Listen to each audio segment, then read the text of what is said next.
So hello everyone, welcome to our channel. So आज हम बात करेंगे मांस धातु की। इससे प्रीवियस वीडियो में हमने रस धातु और रक्त धातु की बात की। आई होप आपको वो वीडियो अच्छे से पसंद आई होगी और आपने उसके नोट्स बना लिए होंगे। सो आज हम बात करेंगे मांस धातु की। उससे पहले जो हमने अपनी रक्त धातु कंप्लीट की थी उसको एक बार रिवाइज कर लेते हैं।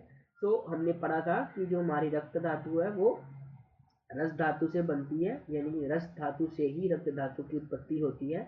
उसके बाद हमने पढ़ा था कि जो रस धातु का जो सार भाग होता है, जो प्रसाद भाग होता है, उससे हमारी रक्त धातु की उत्पत्ति होती है, और जो इसका सूक्ष्म भाग होता है उससे हमारी उपधातु जो कि हमारी कंडरा और सिरा होती है।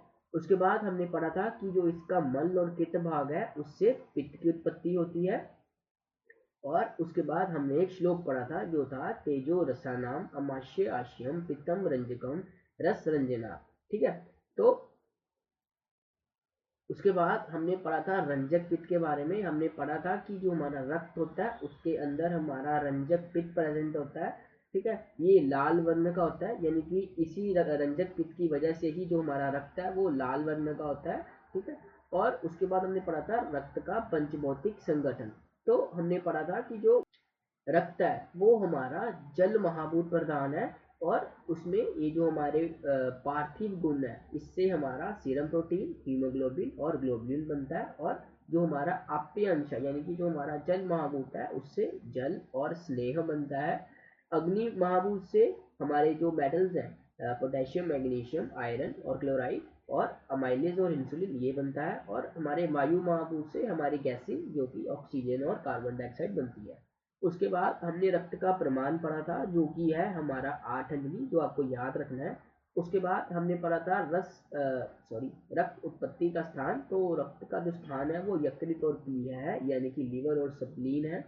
उसके बाद रक्त के कार्य हमने पढ़े थे कि जो रक्त है हमारा गैसेस का ट्रांसपोर्ट करने में हेल्प करता है, हार्मोन्स को ट्रांसपोर्ट करता है, और जो हमारा हीमोग्लोबिन और ऑक्सीजन है इसको बाइंड करके रखता है, यानी कि जो हमारा प्राणियों का जो प्राण धारक होता है वो हमारा रक्त होता है। उसके बाद हमने रक्त क्षय के लक्षण पढ़े थे जो थे हमारे रक्ते अमल, शिशिर पृथ्वी, सीरा स्थैथिल्यम, रुक्षता। उसके बाद हमने रक्त वृद्धि के लक्षण पढ़े थे जो थे रक्तम, विसर्प, प्लीहा, विद्रवी। उसके बाद हमने एक इम्पोर्टेंट श्लोक पढ़ा था जो था हमारा रक्त सार पुरुष के लक्षण, जो था करण, अक्षी, बुक, जीवा, नासा, ओष्ठ, पानी, पात, तलक, ललाट, मेहनम, स्निग्धम, रक्तवर्ण, श्रीमद्ब्रजिष्णु रक्तम सारा नाम ससारपा सुख मुद्धताम मेधा मन स्वितम सुकुमार्य मन अतिबलम क्लेश सहिष्णु त्वम उष्णा सहिष्णु तम चाचेष्टे। तो ये था हमारा रक्त सार पुरुष के लक्षण। ये श्लोक आपको अच्छे से याद करना है।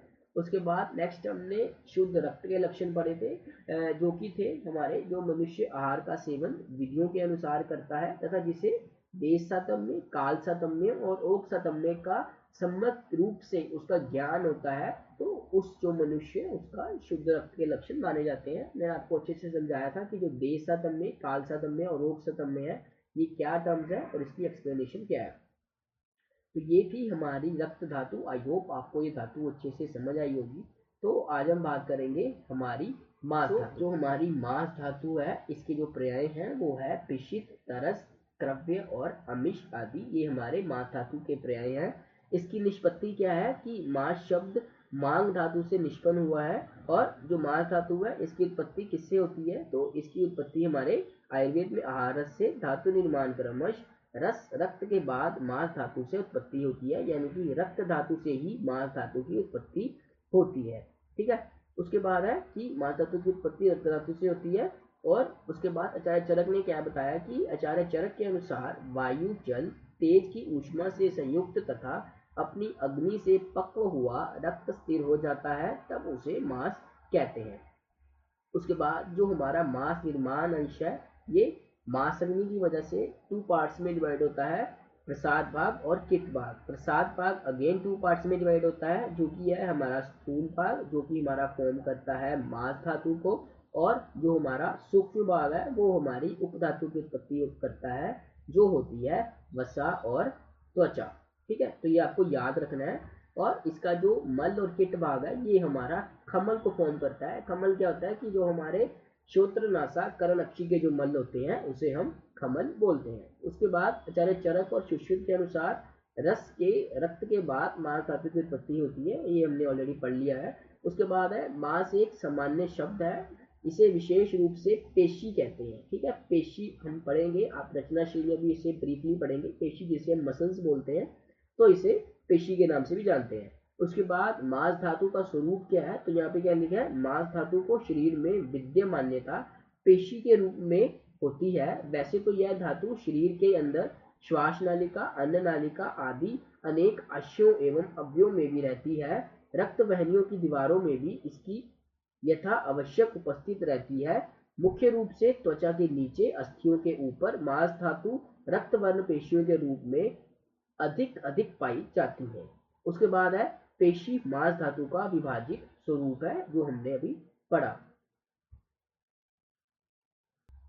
उसके बाद अगर हम बात करें स्थान के अनुसार स्वभाव से ही अस्थि संधि शिरा स्नायुओं के ढकने के लिए निम्न प्रकार की पेशियां होती हैं। ठीक है, तो ये सारी जो पेशियां, आप इसको एक बार रीड कर लेना, आपको ये मतलब पता होना चाहिए, एग्जाम में तो नहीं लिख के आना, तो पता होना चाहिए कि ये जो हमारी पेशियां इनके टाइप्स होते हैं। उसके बाद अगर हम बात करें मॉडर्न एस्पेक्ट की, तो ये भी आपको याद रखना है। छोटा सा ये जो मैंने टेबल बनाया है, इस तरह से आपको फ्लो चार्ट बना के आना है कि जो हमारा मांस है जिसे हम पेशी बोलते हैं, उसको मॉडर्न में मसल्स बोलते हैं। ठीक है, और ये जो मसल्स है ये अगेन हमारा 3 पार्ट्स में डिवाइडेड होता है, जो होता है हमारा स्केलेटल मसल्स, स्मूथ मसल्स और कार्डियक मसल्स। उसके बाद अगर हम बात करें पेशियों की संख्या की, तो जो हमारे आचार्य सुश्रुत हैं उन्होंने पेशी की संख्या 500 मानी है। वहीं जो हमारे आचार्य चरक है, उन्होंने जो हमारी पेशी है उसकी संख्या 400 मानी है। तो ये जो हमारी 500 है, इसकी डिवीजन कैसे की है आचार्य सुश्रुत ने, कि प्रत्येक में 100 पेशी होती है, कोष्ठ में 66 पेशियां होती हैं और ग्रीवा में 34 पेशियां होती हैं। उसके बाद नेक्स्ट अगर हम बात करें मांस का पंच भौतिक संगठन की, तो चक्रपाणी और आचार्य ढलन ने दोनों ने माना है कि जो हमारा मांस धातु है इसमें पृथ्वी महाभूत की प्रधानता होती है। अब जो हमारी मांस धातु है, इसमें जो हमारे प्रीडोमिनेंट जो हमारी महाभूत होते हैं, उनका फंक्शन क्या है, वो क्या कार्य करते हैं। सबसे पहले जो हमारा पृथ्वी अंश है, तो वो हमारा जो हमारे मसल्स के प्रोटीन्स होते हैं वो बनाते हैं, जो कि होते हैं एक्टिन, मायोसिन, मायोग्लोबिन और मेटामायोसिन। ये हमारे पार्थिव अंश से बनते हैं। उसके बाद जो हमारा जल महाभूत है, उससे हमारा वाटर, लिपिड और फैट बनता है। उसके बाद जो हमारा तेजस अंश है, यानी कि जो हमारा अग्नि महाभूत है, उससे हमारा थायामीन, एस्कॉर्बिक एसिड और लैक्टिक एसिड बनता है। लास्ट में जो हमारा वायु महाभूत है, उससे एटीपी बनता है, कैल्शियम फॉस्फेट बनता है और मैग्नीशियम फॉस्फेट बनता है। उसके बाद अगर हम बात करें मांस अग्नि के कर्म, तो जो हमारा मांस अग्नि के कर्म है वो 2 प्रकार के कर्म है, यानी कि स्थायी कर्म और चेष्टा मूलक कर्म। स्थायी कर्म में क्या बताया कि मांस धातु की पुष्टि, उत्कृष्टतर धातु के अंशों का निर्माण तथा पुराना मांस नष्ट करने के लिए होती है। वहीं जो हमारा चेष्टा मूलक कर्म है वो क्या है कि मांस पेशियों की नाना प्रकार की क्रियाओं को सम्मिलित किया जा सकता है। अगर हम बात करें मांस के कर्म की, तो हमारे आचार्य सुश्रुत ने क्या बताया कि मांस शरीर पुष्टि मेद स, तो यहाँ पे क्या बताया कि अर्थात शरीर की पुष्टि एवं मेद की पुष्टि को बताया गया है। संपूर्ण शरीर का जल एवं पार्थिव तत्व प्रोटीन अधिकांश मांस धातु में ही विद्यमान रहता है। शक्ति प्रदान करने का मूल स्रोत ग्लाइकोजन के रूप में मांस धातु में रहता है, जिसे आवश्यकता पड़ने पर शरीर अपने उपयोग में लाती है। मांस धातु ही मेद धातु का पोषण करती है। ठीक है, ये आप समझ ही गए हो कि जो भी हमारी धातु है वो हमारी प्रीवियस धातु से बनेगी, ये आपको पता ही है। उसके बाद है चक्रपाणी एवं ढलन ने मांस धातु का कर्म अस्थि का लेपन करना माना है। ठीक है, उसके बाद अगर हम बात करें मांस धातु की वृद्धि के लक्षण की, तो यहाँ पे क्या बताया कि मांस गंड अर्बुद ग्रंथि गंड ओदर वृद्धता कंठ आदिश वधिमासम च। सो इसकी जो रेफरेंस है वो है हमारी अष्टांग हृदय सूत्र स्थान 11th चैप्टर का 10th श्लोक। तो यहाँ पे क्या बताया कि मांस धातु की वृद्धि से गलगंड यानी कि ग्वाइटर होता है, अर्बुद, ग्रंथि रोग, गंड रोग उदर की वृद्धि को उत्पन्न करती है। यानी कि जब मांस धातु की वृद्धि होगी तो ये सारे जो हमें डिजीजेज हैं वो देखने को मिलेंगे। कफ एवं रक्त विकारों के लक्षण में भी प्रकट होते हैं, ये भी मांस की वृद्धि से ही होते हैं। उसके बाद अगर हम बात करें मांस क्षय के लक्षण की, तो क्या होगा, मांस अक्षग्लानि, गंड स्विक, शुष्कता, संधि वेदना। तो इसकी जो रेफरेंस है वो है हमारी अष्टांग हृदय सूत्र स्थान 11 चैप्टर का 18 श्लोक। तो यहाँ पे क्या बताया कि मांस धातु के क्षय होने से इंद्रिय दौर्बल्य, दंड एवं स्विक प्रदेश में, यानी कि जो हमारा ग्लूटियल रीजन होता है उसमें शुष्कता तथा संधियों में वेदना होती है जब हमारा मांस का क्षय हो जाता है। उसके बाद अगेन जैसे हमने त्वक्सार रक्तसार का जो श्लोक है हमने याद किया था, उसी तरह से जो हमारा मांस सार पुरुष का लक्षण है, इसका जो श्लोक है ये भी हमें अच्छे से याद करना है। तो एक बार मैं इसकी प्रोनाउंसिएशन कर देता हूँ आपके लिए। तो यहाँ पे क्या है, शंख ललाट त्रिकाटिका अक्षी गंड हनुग्रीवा स्कंद उदर कक्ष वक्ष पानी पाद संध्य स्थिर भुरु शुभ मास उपचिता मास सारानाम ससारता क्षमा धृतिमलोल्यम वित्तम विद्या सुखम आर्जवम आरोग्यम बलम आयुष्य दीर्घम आचेष्टे।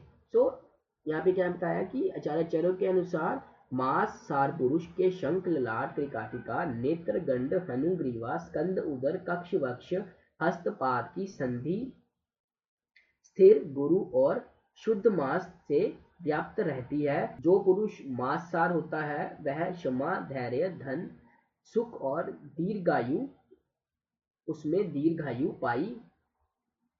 जो पुरुष मास सार होता है उसमें धैर्य धन सुख और दीर्घायु पाई जाती है।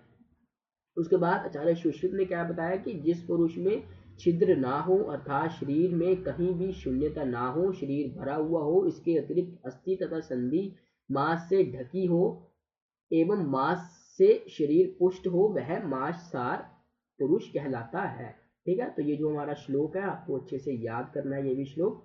उसके बाद नेक्स्ट बात करते हैं मांस वह स्तोत्रस की। तो यहाँ पे क्या बताया कि आचार्य चरक के अनुसार मांस वह स्तोत्रस का मूल स्नायु है एवं त्वचा है। उसके बाद आचार्य सुश्रुत के अकॉर्डिंग क्या है कि मांस वह स्तोत्रस की संख्या 2 है, ये भी आपको याद रखना है, तथा इसका मूल स्नायु त्वचा तथा रक्तवाहिनी धमनियां हैं। ठीक है, तो ये थी हमारी मांस धातु। आई होप आपको ये धातु अच्छे से समझ आई होगी। ठीक है, इतनी ही धातु थी। बाकी आपकी बुक में त्वचा का वर्णन भी किया गया है, वसा का वर्णन भी किया है, वो आप आगे पढ़ ही लेंगे। बट अगर आपको एग्जाम में 5 मार्क्स का या 10 मार्क्स का क्वेश्चन आता है मास धातु के ऊपर, तो आपको यही सब लिख के आना है। ठीक है, इसके जो नोट्स हैं वो टेलीग्राम पे अपलोड हो जाएंगे, तो वहाँ से आप डाउनलोड करके एक बार अपने नोट्स बना लेना। तो ये थी हमारी मास धातु। तो मिलते हैं अपनी नेक्स्ट वीडियो में। Till then thank you so much.